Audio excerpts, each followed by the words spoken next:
It's August 22. Good morning and welcome to the morning news here on TV3. My name is Godwin Asedeba. Coming up this morning.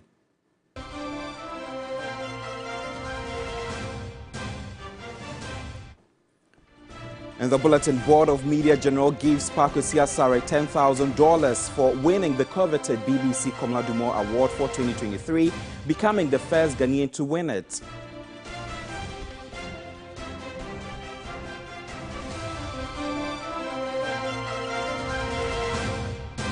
Also in the bulletin, Bank of Ghana, Governor Ernest Addison defends construction of new head office building, but opposition NDC say it will go ahead with protest for his removal.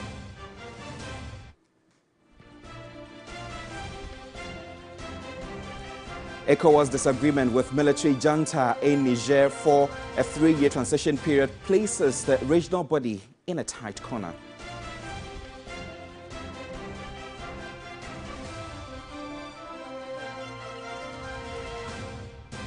A while later on the international front, Saudi Arabia dismisses Human Rights Watch report detailing systematic killing of hundreds of Ethiopian migrants on the kingdom's border with Yemen.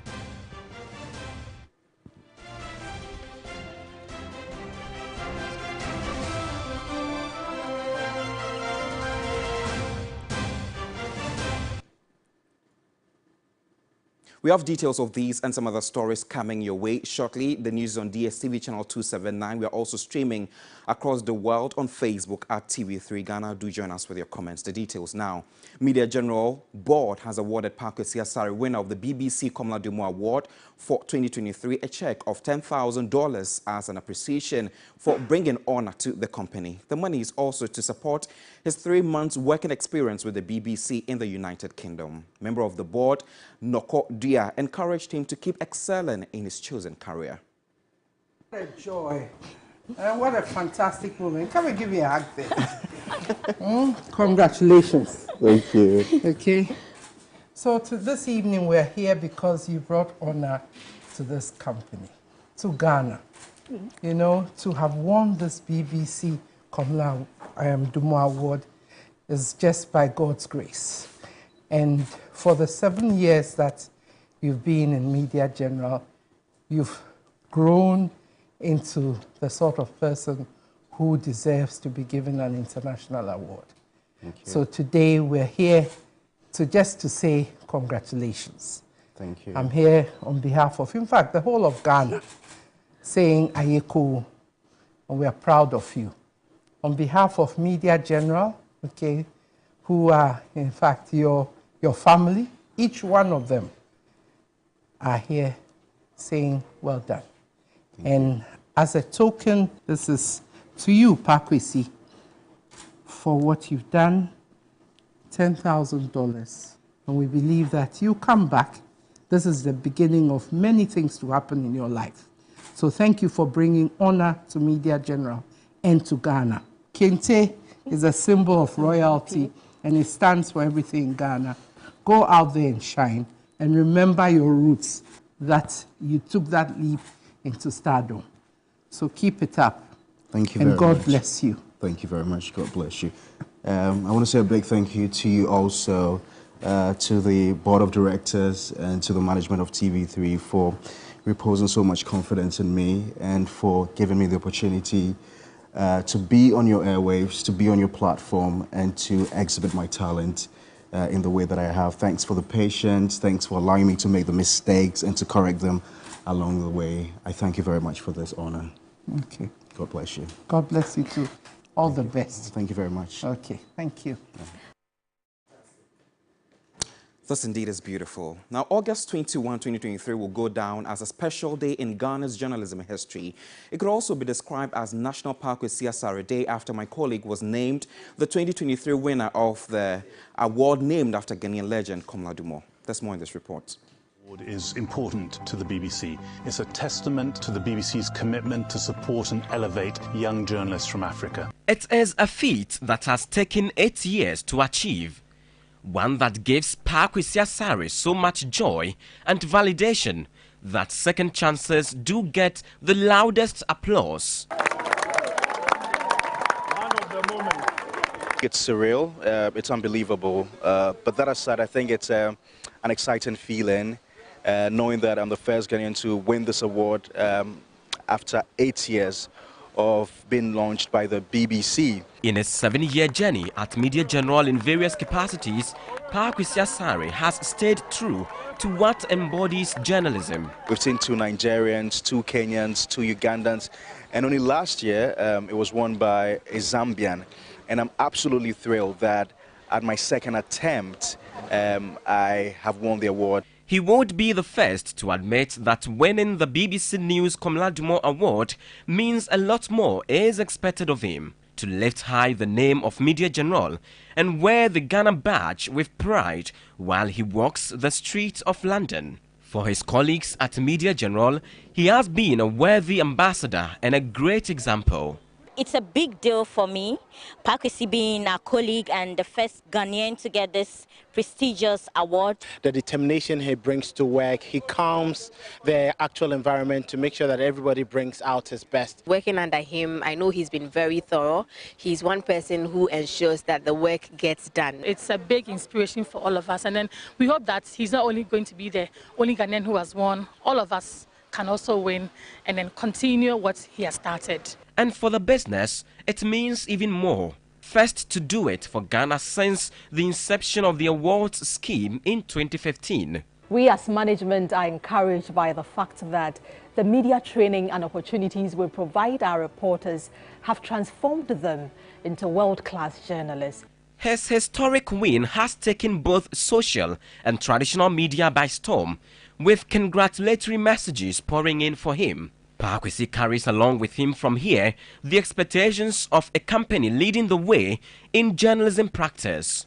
Elsewhere, metropolitan, municipal and district assemblies continue to grapple with poor sanitary conditions. Congratulations to the 2023 recipient of the prestigious BBC News Komla Dumo Award, Pa Kwesi Asare.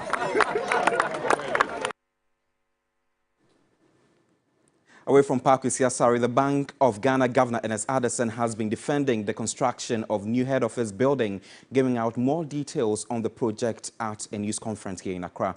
According to the governor, who however did not give the cost of the project, the central bank is fully aware of its responsibilities and working to ensure it does not exceed the budget set for it. The government issued an executive instrument to allow the Bank of Ghana acquire that land, and SIC was duly compensated. The bank then began to plan the building of its new head office, taking into consideration the need to ensure that the building meets all the requirements of a modern central bank of international standards, similar to central bank head office buildings in Abuja and Dakar, and includes provision for data centers, currency processing centers, vaults, and other sensitive installations. It is not just a simple, ordinary building. Let me re-emphasize that the bank followed all the necessary public procurement processes in this endeavor. No procurement laws were broken. The decision to commence construction was taken as far back as 2019, when the bank generated profits. Appropriations for the head office were made each year from profits made in 2019, 2020, and 2021. The project has therefore been going on for over 3 years. The DDEP only took place in January 2023. If we were to be taking the decision today, building a legacy head office would not have been a priority. However, this is a project that has been running for 3 years and about 50% complete. Meanwhile, the minority has been reacting on the back of the story. Let's take a look. Well, they say they have embarked on a protest on Tuesday, September 5. That's when they are going to be embarking on this demonstration, and it is going to be happening on the frontage of the Parliament House, where they will be meeting the where they are demanding for the governor and the deputies of directors to step down. The protest will also take place between 8 a.m. and 6 p.m. and will commence from the frontage of the Parliament House and end at the premises of the Central Bank. The construction of its new head office has attracted heavy criticisms also from some civil society groups.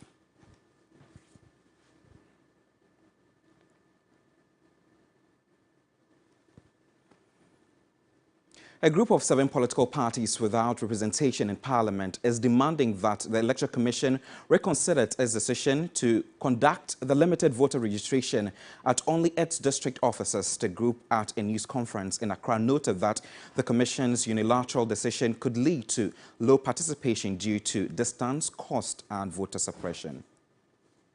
Civil society members present also opined that to ensure the electoral process is participatory and decentralized, it should include, if not all, then some electoral areas in a cluster form, as done in the past.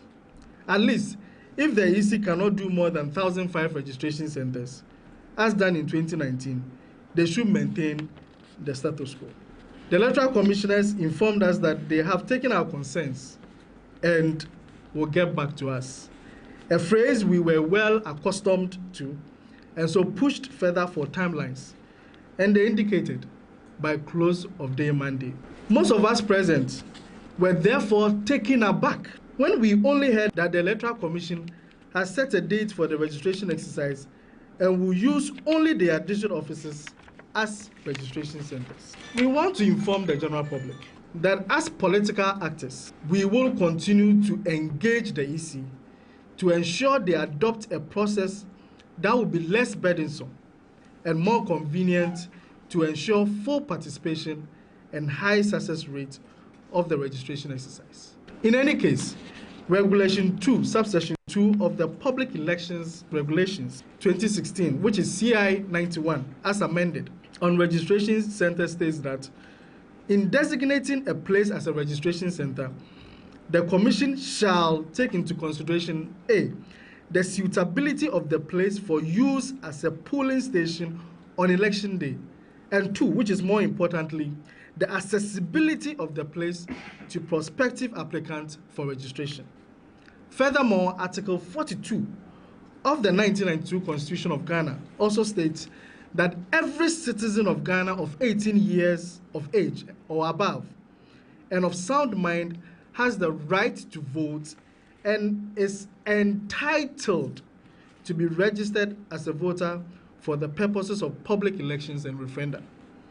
We also want to publicly call on the Electoral Commission to rescind their decision and make the process more accessible and painless to enable the average Ghanaian who is eligible to exercise their right and entitlement to be registered as a voter.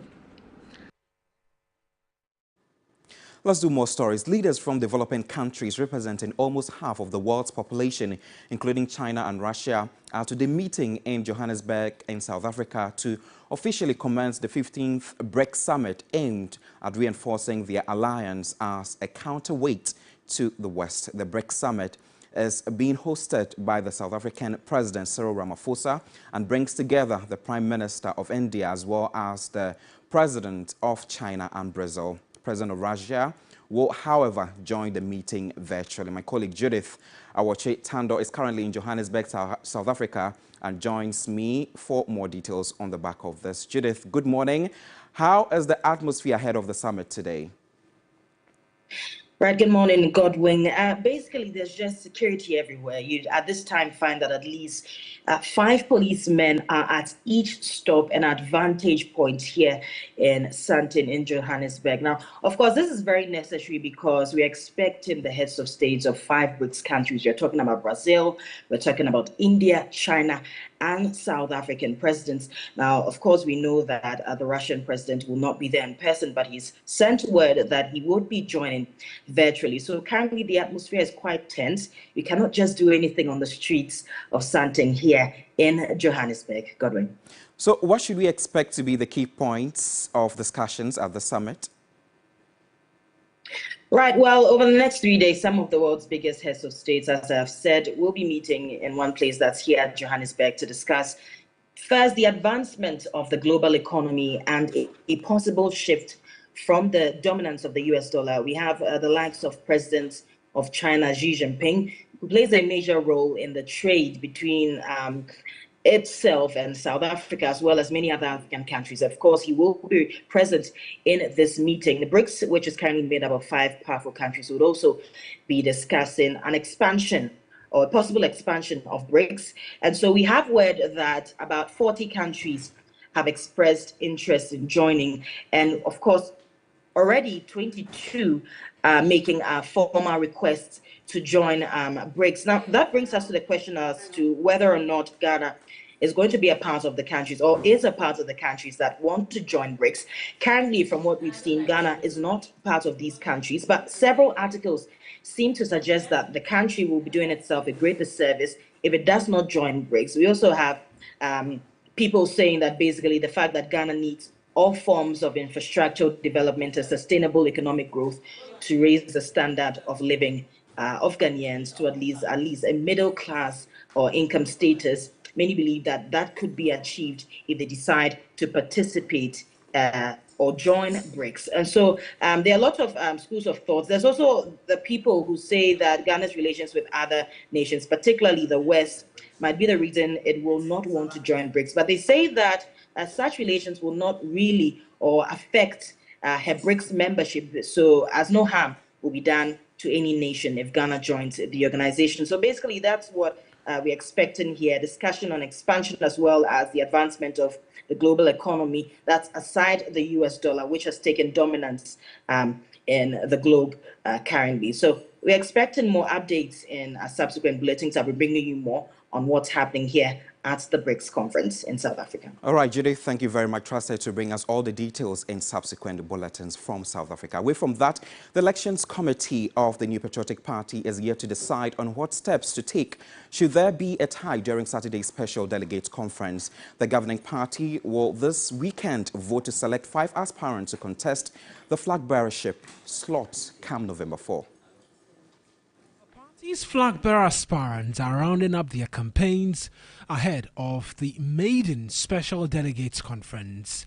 Saturday's exercise is intended to whittle down the 10 candidates vying for the ticket to lead the party to break the 8. After concerns over the voter register for the exercise, 956 special delegates are to take part in the exercise at 17 centers across the country from 9 a.m. to 1 p.m. Vice Chair of the Elections Committee said all delegates must be present with a copy of their Ghana card. Voting will take place from 9 a.m. to 1 p.m. Delegates may be required to present their membership ID, that is the party membership ID, national voters ID, the Ghana card for identification purposes. Honorable Akosua Freeman Osel Parry is a member of the National Executive Committee by the virtue of her being a representative of the patrons at the National Executive Committee. And this gives her the right to vote. On possibilities in the event of a tie during the elections on Saturday, Chair of the committee had this to say. When we come to the we'll The party, meanwhile, says it will not countenance vote buying during the electoral process. With regard to vote buying and that kind of thing, we are very mindful of such challenges in politics. Those who have the Constitution of the Republic will see that political parties can't just operate. All they do must be in accordance with democratic principles. That is a mandatory provision of our Constitution. And we will ensure that that is done. Let's do international now. Saudi Arabia has dismissed a Human Rights Watch report detailing the systematic killing by border guards of hundreds of Ethiopian migrants on the kingdom's border with Yemen. A Saudi official said the report, based on interviews with survivors, was not reliable. The Human Rights Watch report, titled "The Fight on Us Like Rain," contained graphic testimony from migrants who say they were shot at and sometimes targeted with explosive weapons by Saudi police and soldiers on Yemen's rugged northern border with Saudi Arabia.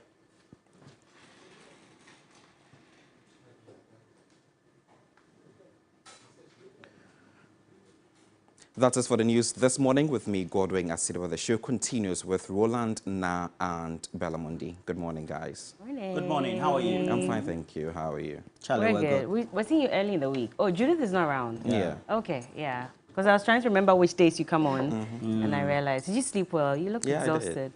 Are you sure? I ran into him earlier in the makeup room doing his makeup. Hey, wow. Some foundation and so. Yeah. Oh, no, I only use powder, I beg. He did a concealer and the whole thing. All that. Oh, really? Yeah, you didn't add blush?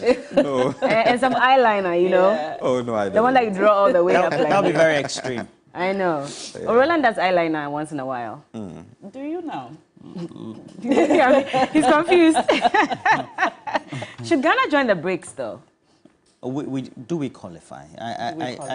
There's a criteria. If you look at the BRICS, it also means that we have a number of countries that have put themselves, by way of their development, to be in that position. So we have a number of them as well. So we have Brazil, Russia, India, and then China. Yeah. India, I think by 2025, is supposed to be the most populous country in the world, overtaking China subsequently.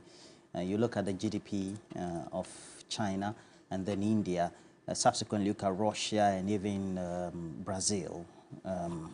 Even Ghana will go to take loans from Brazil, right? So they come and fix our roads. Yes. And they're big, even though they're a developing nation, an advanced developing nation, just like the others, based on how the West have decided to categorize them. So I'm not sure. Maybe we can form our own kind of economic cooperation countries within Africa. And then maybe you can add some other ones or two in